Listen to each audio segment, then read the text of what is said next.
त्रिनेत्राय नमः। जय भोलेनाथ। भगवान शिव और माता पार्वती की कृपा सदा सर्वदा आप पर बनी रहे। आज के इस वीडियो में हम जानेंगे सोमवार व्रत की संपूर्ण व्रत विधि, जिसमें कि हम जानेंगे सोमवार व्रत के कुछ नियम, इसकी पूजा विधि क्या होती है, साथ ही अंत में हम इसकी व्रत कथा का पाठ करेंगे। तो आज की वीडियो बहुत ही महत्वपूर्ण होने वाली है और अगर आपको ये वीडियो थोड़ी भी उपयोगी लगे तो वीडियो को लाइक शेयर ज़रूर कीजिएगा। तो चलिए अब शुरू करते हैं।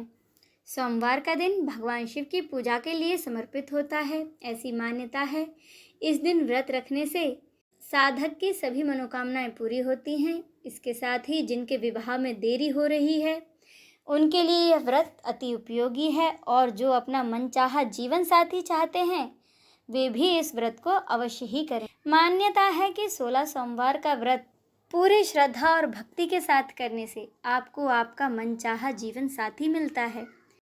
अब जानें सोमवार व्रत के कुछ नियम। सोमवार व्रत में सुबह जल्दी उठें। इस दिन देर तक सोना नहीं चाहिए। सुबह जल्दी उठकर नहाने के पानी में थोड़ा सा गंगा जल जरूर मिलाएं। फिर स्नान के बाद स्वच्छ वस्त्र धारण करें। इस दिन आप हरे या सफ़ेद रंग के वस्त्र धारण करें तो बहुत ही अच्छी बात है, लेकिन ध्यान रहे इस दिन काले रंग के कपड़े ना पहनें।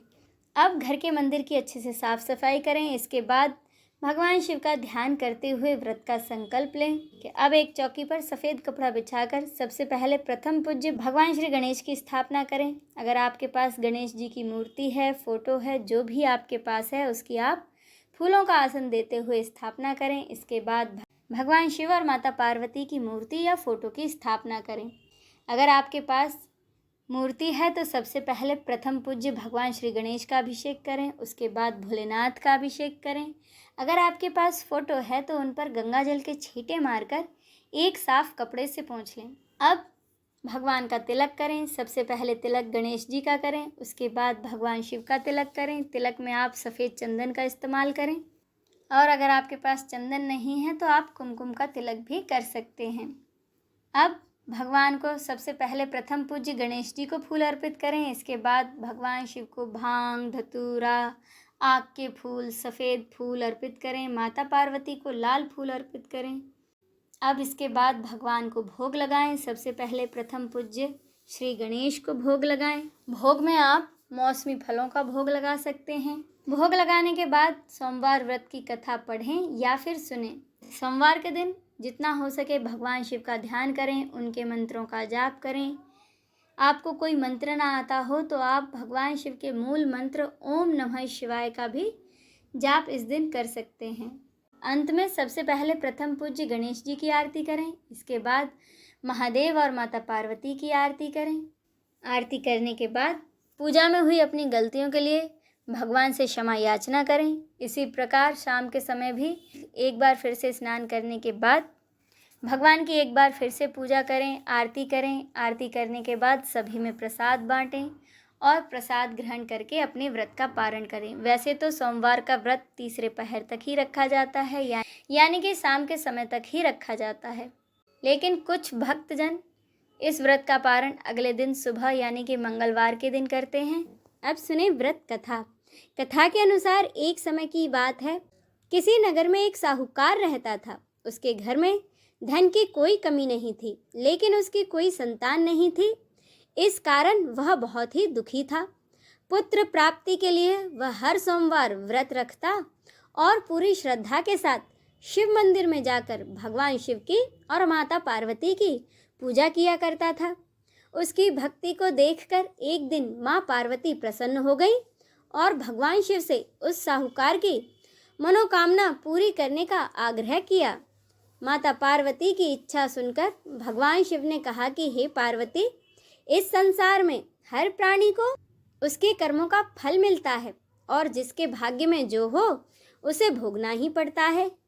लेकिन माँ पार्वती ने साहूकार की भक्ति का मान रखने के लिए उसकी मनोकामना पूरी करने की इच्छा जताई। माता पार्वती के आग्रह पर भगवान शिव ने साहूकार को पुत्र प्राप्ति का वरदान तो दिया, लेकिन साथ में यह भी कह दिया कि उसके बालक की आयु केवल 12 वर्ष की होगी।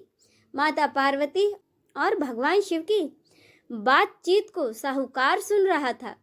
इसीलिए उसे ना तो इस बात की खुशी थी और ना ही दुख। वह पहले की ही तरह भगवान शिव की पूजा करता रहा। कुछ समय के बाद साहूकार के घर में एक पुत्र का जन्म हुआ। जब वह बालक 11 वर्ष का हुआ तो उसे काशी पढ़ने के लिए भेज दिया गया। साहूकार ने पुत्र के मामा को बुलाकर उसे बहुत सारा धन दिया और कहा कि तुम इस बालक को काशी विद्या प्राप्ति के लिए ले जाओ और मार्ग में यज्ञ कराते हुए जाना। जहाँ भी यज्ञ कराओ वहाँ ब्राह्मणों को भोजन कराते व दान दक्षिणा देते हुए जाना। दोनों मामा भांजे इसी तरह यज्ञ कराते और ब्राह्मणों को दान दक्षिणा देते हुए काशी की ओर चल पड़े। रात में एक नगर पड़ा जहाँ नगर के राजा की कन्या का विवाह था, लेकिन जिस राजकुमार से उसका विवाह होने वाला था वह एक आंख से काना था। राजकुमार के पिता ने अपने पुत्र के काना होने की बात को छुपाने के लिए एक चाल सोची। साहूकार के पुत्र को देखकर उसके मन में एक विचार आया। उसने सोचा क्यों ना इस लड़के को दुल्हा बनाकर राजकुमारी से इसका विवाह करा दूं और विवाह के बाद इसको बहुत सारा धन देकर विदा कर दूंगा और राजकुमारी को अपने नगर ले जाऊंगा।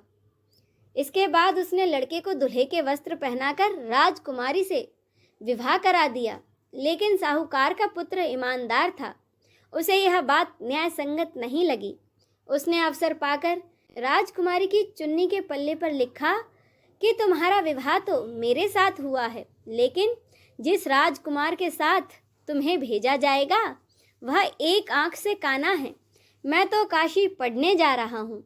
जब राजकुमारी ने चुन्नी पर लिखी बातें पढ़ी तो उसने अपने माता पिता को यह बात बताई। राजा ने अपनी पुत्री को विदा नहीं किया, जिससे कि बारात वापस चली गई।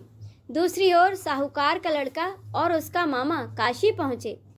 वहाँ जाकर उन्होंने यज्ञ किया। जिस दिन लड़के की आयु 12 साल की हुई उसी दिन यज्ञ रखा गया। लड़के ने अपने मामा से कहा कि मेरी तबीयत कुछ ठीक नहीं है। मामा ने कहा ठीक है, तुम अंदर जाकर सो जाओ। शिवजी के वरदान के अनुसार उस बालक के प्राण कुछ समय बाद ही निकल गए। मृत भांजे को देखकर उसके मामा ने विलाप शुरू किया। संयोगवश उसी समय भगवान शिव और माता पार्वती उधर से जा रहे थे। माता पार्वती ने भगवान से कहा कि स्वामी, मुझे इसके रोने के स्वर सहन नहीं हो रहे हैं, आप इस व्यक्ति के कष्ट को अवश्य दूर करें। जब भगवान शिव बालक के पास गए तो वह बोले, यह तो उसी साहूकार का बेटा है जिसे मैंने 12 साल की आयु का वरदान दिया था। अब इसकी आयु पूरी हो चुकी है। लेकिन मातृ भाव से विभोर माता पार्वती ने कहा कि हे महादेव, आप इस बालक को और आयु देने की कृपा करें, अन्यथा इसके वियोग में इसके माता पिता भी तड़प तड़प कर ही मर जाएंगे। माता पार्वती के आग्रह पर भगवान शिव ने उस लड़के को जीवित होने का वरदान दिया। शिवजी की कृपा से लड़का उसी क्षण जीवित हो गया। शिक्षा समाप्त करके लड़का अपने मामा के साथ अपने नगर की ओर चल दिया। दोनों चलते हुए उसी नगर में जा पहुँचे जहाँ उसका विवाह हुआ था। उस नगर में भी उन्होंने यज्ञ का आयोजन किया।